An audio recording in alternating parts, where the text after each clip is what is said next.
అందరికీ నమస్కారం. స్వామి రామ గారి జీవిత చరిత్ర కంటిన్యూషన్ చూస్తున్నాము. అద్భుత యోగి నీమ్ కరోలి బాబా. స్వార్థం లేకపోవడం అన్నది ఆధ్యాత్మికతకు సంకేతం. అటువంటి నిస్వార్థ వ్యక్తులలో నైనిటాల్కు చెందిన నీమ్ కరోలి బాబా ఒకరు.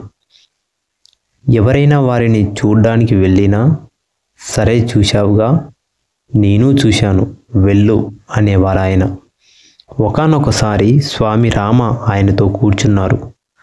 అప్పుడు డబ్బున్న ఆసామి ఒక ఆయన నోట్ల కట్టను ఆయన ముందుంచి, మీకోసమే తెచ్చాను బాబా అన్నాడు. బాబా ఆ నోట్లు నేలపై పరిచి దానిపై కూర్చున్నారు. ఇది మెత్తని పరుపుగా కూడా పనికిరాదు. చలి కాచుకుందామా అంటే నిప్పు కూడా లేదు. దీనితో నేనేం చేసుకునేది అన్నారాయన.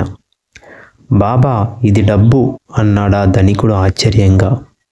అలాగా, వెళ్ళి ఈ డబ్బుతో పళ్ళు కొనుక్కురా. బాబా, ఇక్కడ దుకాణాలు లేవే, మరి ఇది డబ్బు ఎలా అవుతుంది? నాకు పళ్ళు కొనుక్కునేందుకు కూడా పనికి రాకపోతే ఇది నాకెందుకు అన్నారు బాబా. డబ్బు అందరికీ అవసరమే, అయితే అవసరానికి మించిన డబ్బు ఉండకూడదు అంటారు రామ. హిమాలయాలలో జంతు ప్రపంచం. జంతువులకు ఇంద్రియ జ్ఞానం ఎక్కువ. అవి ప్రేమను, ద్వేషాన్ని తెలుసుకుంటాయి. ఎవరైనా వాటికి కీడు తలపెట్టకపోతే అవి ఏమాత్రం హాని చేయవు, ఎంతో ప్రేమగా ఉంటాయి. అడవి జంతువులు కూడా మనుషులతో కలిసి ఉండాలని అనుకుంటాయి. హిమాలయాలలో స్వామి రామకు ఈ ధోరణి కనిపించింది. అక్కడి జంతువులు రాత్రిళ్ళు పల్లెల దగ్గరికి వచ్చి ఉదయాన్నే అడవికి తిరిగి వెళ్ళేవి. అవి మనుషులకు దగ్గరగా రావాలని చూస్తాయి. అయితే మనిషి క్రూరత్వానికి అవి భయపడతాయి. మనిషి స్వార్థం, ద్వేషం, వ్యామోహం వగైరాలతో తన నిజ ప్రకృతిని పోగొట్టుకొని జంతువులను భయపెడతాడు. అందుకే అవి ఆత్మరక్షణ కోసం పోరాడుతాయి. స్వామి రామ అడవులలో, పర్వతాలలో తిరుగుతూ ఉన్నప్పుడు ఎప్పుడూ సాధువులు, ఋషులు జంతువుల వాత పడడం చూడలేదు. వీరు ప్రమాదాల నుండి ఆత్మరక్షణ కోసం ప్రయత్నించరు. ఆత్మబలం వల్ల నిర్భయత్వం వస్తుంది. భయం లేనివాడే తన చైతన్యాన్ని దాటి విశ్వ చైతన్యంలో ఒకటి అవుతాడు. ఎవరు ఎవరిని చంపగలరు? ఆత్మ శాశ్వతం, శరీరం అశాశ్వతం అన్న భావన హిమాలయ ఋషులలో ఎక్కువ. అందుకే వారు హాయిగా ఉంటారు. పులి గుహలో స్వామి రామ. స్వామి రామ నేపాల్ పర్వతాలలో తారాయి బవార్లో ఒంటరిగా వెళ్తున్నప్పుడు రోజుకు దాదాపు 30 నుంచి 40 కిలోమీటర్లు నడిచేవారు. సూర్యాస్తమయం వేళకు మంట వేసుకొని ధ్యానం చేసి తర్వాత విశ్రాంతి తీసుకునేవారు. తర్వాత మళ్ళీ ఉదయం 4 గంటలకు లేచి 10 గంటల వరకు నడిచేవారు.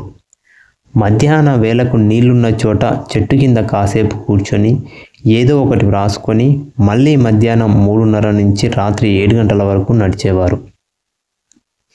చెప్పులు ఉండేవి కావు. ఒక కంబలి, పులితోలు, ఒక నీటి చెంబు మాత్రమే వెంట తీసుకువెళ్ళేవారు. ఒకానొక రోజు సాయంకాలం 6 గంటలకు ఆయన బాగా అలసిపోయి ఏదైనా గుహలో విశ్రాంతి తీసుకోవాలనుకొని దగ్గరగా కనిపించిన గుహలో కంబలి పరుచుకొని పడుకున్నారు. కళ్ళు మూశారో లేదో 3 పులి పిల్లలు ఆయన దగ్గరికి వచ్చి చిన్నగా అల్లరి చేయడం మొదలుపెట్టాయి. అవి రామను తమ తల్లిగా అనుకున్నాయి. వాటికి ఆకలిగా ఉంది. వాటి వయసు బహుశా 12 నుంచి 15 రోజులు ఉంటాయేమో. కొన్ని నిమిషాలు వాటిని నిమురుతూ అలా ఉండిపోయారు ఆయన. లేచి కూర్చొని చూస్తే ఇంకేముంది, గుహ ద్వారం దగ్గర తల్లి పులి నిలబడి ఉంది. అది తన మీద పడుతుందేమో అని భయపడ్డారు ఆయన. తర్వాత, ఈ పిల్లలకు హాని చేసే ఉద్దేశం నాకు లేదు. ఆ పులి గుహ ద్వారాన్ని వదిలిపెడితే నేను బయటకు వెళ్ళిపోతాను అని గట్టిగా అనుకున్నారు.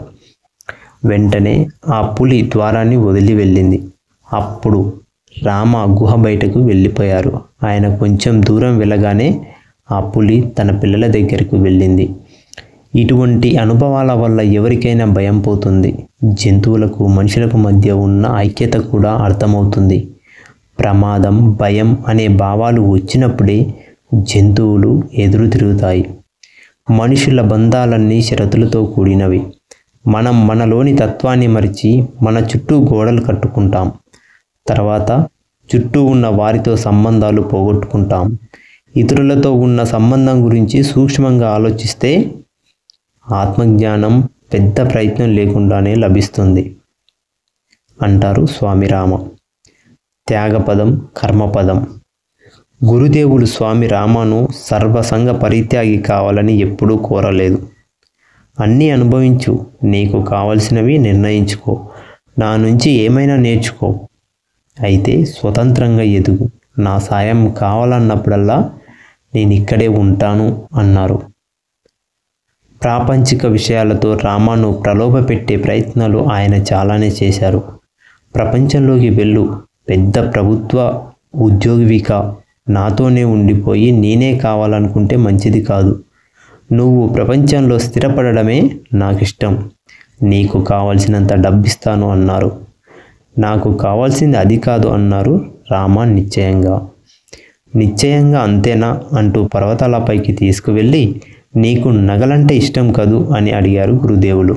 నిజమే, రామాకు అందమైన వస్తువులంటే వ్యామోహం ఉంది. రామాలో దాగిన కోరిక ఆయనకు తెలుసు. చూడు ఇక్కడ, దీన్ని చూడు అన్నారు. ఆశ్చర్యం. రామ ముందు నగల గుట్ట ఉంది. రామ నమ్మలేక కళ్ళార్చి మరీ చూశారు. అది భ్రమ కాదు, నిజమే. వెళ్ళు, నీకు కావలసినవి తీసుకో. అవి అసలైన నగలే, నాది హామీ. అవి నీకే, తీసుకో. నువ్వు ఇప్పుడు దేశంలోని అందరికన్నా ధనవంతుడివి. ఇక వెళ్ళు, నేను పర్వతాలలో చాలా దూరం వెళ్ళాలి అన్నారు గురుదేవులు. రామ కళ్ళ వెంబడి కన్నీరు ధారగా కురిసింది. నన్ను విసిరివేయాలనుకుంటున్నారా? మీకు బదులుగా నేను నగలు కోరుకోవాలా? వద్దు, నేను మీతోనే ఉంటాను అన్నారు. సరే, నాతోనే ఉండాలంటే అక్కడ చూడు. ఈ మంటల ద్వారా వెళ్తే నువ్వు నన్ను అనుసరించినట్లే. దేన్ని ఎన్నుకుంటావు? నువ్వే నిర్ణయించుకో. ప్రపంచంపై నీ కోరిక ఎంత ఉంది? ఆ జ్యోతి మీద ఎంత ఉంది అన్నారాయన. నాకు ప్రలోభాలు వద్దు, అగ్ని కావాలి. నేను మళ్ళీ పుట్టాలి, వేరే మార్గం లేదు అన్నారు రామ. ఈ విధంగా ఆయన వైరాగ్య పథాన్ని ఎన్నుకున్నారు.